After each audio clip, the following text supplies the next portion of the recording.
Hey guys, Wowguy233 here, and today I'm going to be bringing you part 2 of my Protection Warrior Guide for World of Warcraft. Today we will be looking at the rotation that a Protection Warrior should generally use, the various abilities that we use, and their cooldowns. To start, do understand that this will take some actual first-hand experience in order to master, but in time it will become second nature to you. To start, you obviously want to charge at the enemy in order to generate the 20 rage you get from charge, or 35 with the glyph. This isn't a specialization only thing either. For any warrior specialization, you want to first charge at the enemy. After this, we begin to use our rage generation abilities. The order for this is Revenge, then Shield Slam. The reason for this is because parrying, which we do frequently because we're a tank, resets the cooldown of Revenge so that we can generate even more rage faster. After this combination, you then want to use anything that procced, like your free Heroic Strike or your free Execute.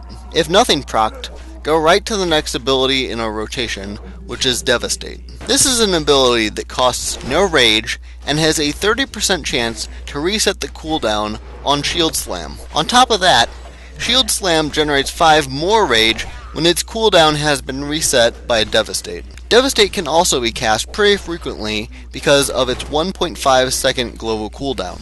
Devastate is the ability you want to use if you can't use either Shield Slam or Revenge. Now comes the part where we spend the rage that we've built up on survival abilities. The two main rage-based survival abilities that a Protection Warrior has are Shield Block and Shield Barrier. You want to weave these into your rotation as they are needed. Shield Barrier absorbs X amount of damage and can absorb more the more rage you have, up to a total of 60 rage consumed for the ability.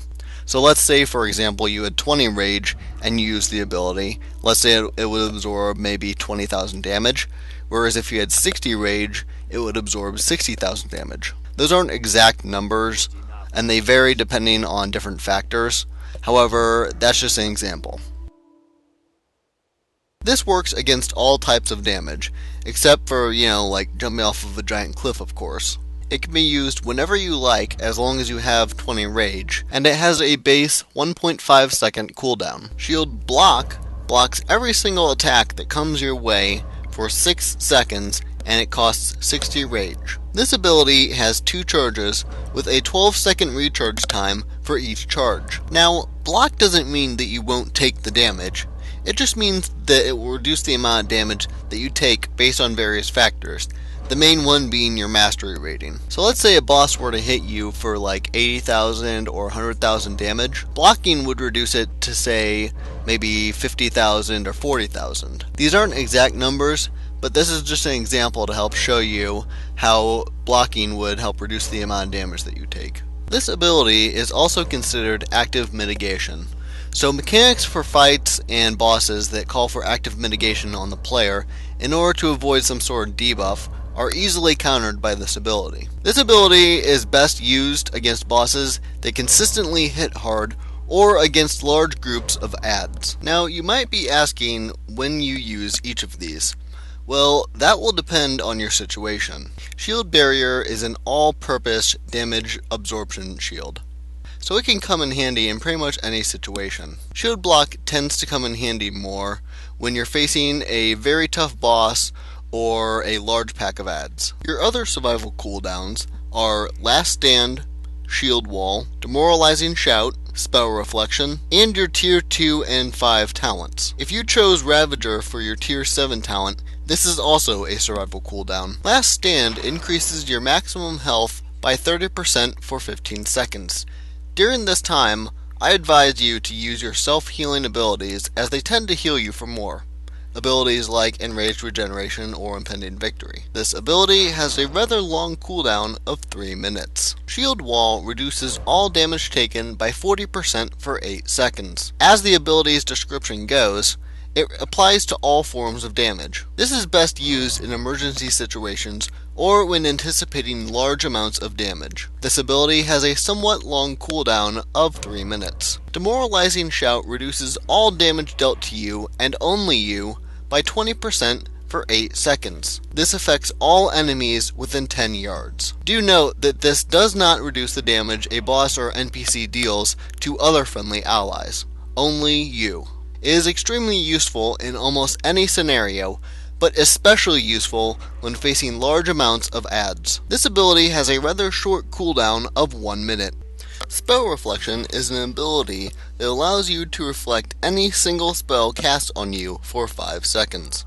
Note that this only reflects one spell, so use it wisely because it has a 25-second cooldown. And no, this does not work on AoE spells, and in some cases it doesn't work on the spell at all. But it can be useful on bosses or adds whose damage revolves around casting spells. Now we're going to look at some abilities that aren't necessarily vital for your survival or for generating rage, but are essential to your role as a tank and are to be used as needed. Taunt makes the enemy attack you and puts a large amount of threat on yourself. Taunt has a 7-second cooldown.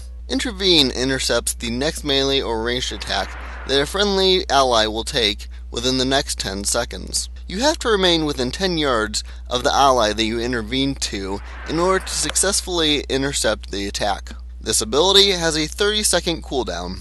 Mocking Banner will taunt all enemies within the banner's 30-yard radius to attack you. It lasts 30 seconds. It is the most effective AoE taunt for a prot warrior that there is. However, I would advise to use this ability wisely because it does have a rather lengthy cooldown of 3 minutes. Berserker Rage can be useful when you are feared, incapacitated, or sapped. It also generates 10 rage, making it useful when you want to generate rage instantly.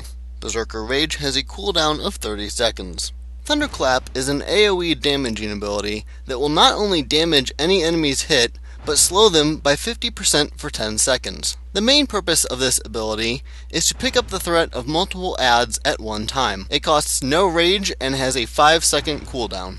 If you recall in part 1 of this guide, this ability works pretty well when coupled with the glyph of Wind and Thunder, as it increases the effective range of Thunderclap by 4 yards. The last ability worth mentioning is Heroic Leap, which allows you to leap anywhere from 8 to 40 yards away in a matter of a second or two. This is extremely useful because it vastly increases your mobility and can save you in a variety of scenarios. It has a cooldown of 45 seconds, so using it somewhat wisely is advised. So I hope you guys learned something about the various abilities and cooldowns unique to the Protection Warrior in World of Warcraft. I would like to give a special thanks to my awesome friend I'm Fluffy for volunteering to be my punching bag for this video. It was a huge help to be able to demonstrate abilities that I wouldn't normally be able to demonstrate on a training dummy on him, and I would just like to give him recognition for his time and effort spent towards helping me out.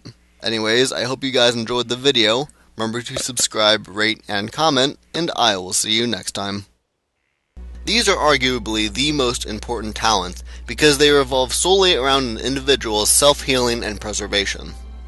Now, Second Wind is pretty much useless in any serious raid encounter because the health you need to get to and